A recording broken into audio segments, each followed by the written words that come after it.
My name is Scott Inman, along with John Shrewsbury and Tim Key. Good to have you with us. So what the heck are we doing get here? on the couch. Three guys, right? Yeah, three guys. We're going to be your psychiatrists today. Go ahead and lay down to listen to the podcast on your couch today and take a deep breath and think about how you feel about the stock market. Boy, the stress level just went up, didn't it? Yeah, just a bit. Yeah. When you think about what we've been through just in the first 2 months of 2023, it's kind of picking up where it left off in 2022. Highly volatile. January, according to the S&P 500, John, was up about more than 5%. Yep. And February was down about 3 3/4. That's right. Just shy of 4. So we went up and we went back down, and we know in our minds that that's the way this thing works, right? The gurus have a highly technical term for that, don't you? Volatility? Choppy. Choppy. Yes, that's Choppy. That's technical. Highly technical. Choppy, bumpy ride, whatever you want to call it. I think in our minds we can very easily get there if we've been investing for longer than a year or two, right? We understand this is how this thing goes. It is a roller coaster ride. But here's the deal.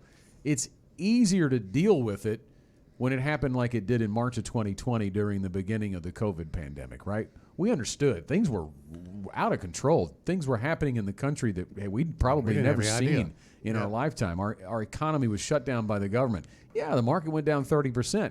Man, we hated to see it, but we understood. And then, lo and behold, 60 days later, we're right back to where we started from. That's easy to deal with. What's, I think, harder is when we get into these prolonged stretches. And we've been in one now. We're really, I guess, 14 months, right? January of 2022 was the all-time highs of the S&P 500. We've come off of those and never come back. We're not even close to them. 14 months of just grinding every day, watching that thing move. And I get it. It wears on investors no matter how experienced they are. Well, I think the thing now, and at least for me, as I'm looking at all of the data that we have available to us here at GenWealth, there's just so much conflicting information. Yes. You read one analyst who says we're going off the side of the mountain. We're just deep plunge. It's going to be terrible. You read another analyst and it's things are not all that bad. Happy days are here again.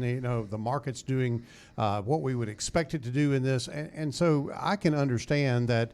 When there's confusion, there's frustration, and when there's frustration.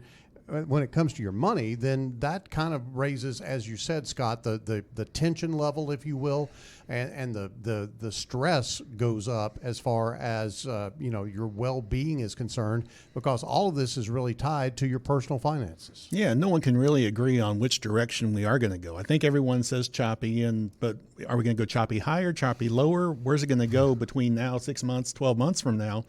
And I think that's what we really have to have a plan for. We know that over the long term, the market's going to do well. But I think there's so many things that have happened over the last couple of years with COVID and all the money that was printed by the government. A lot of people still are spending. Unemployment's still very low, but inflation's high. There's a lot of dynamics in place right now that we just haven't seen before, so we really don't have history to tell us what might happen. Scott, I think that first of all, let me just say that I would be choppy high as opposed to choppy low. I would take that flavor for sure.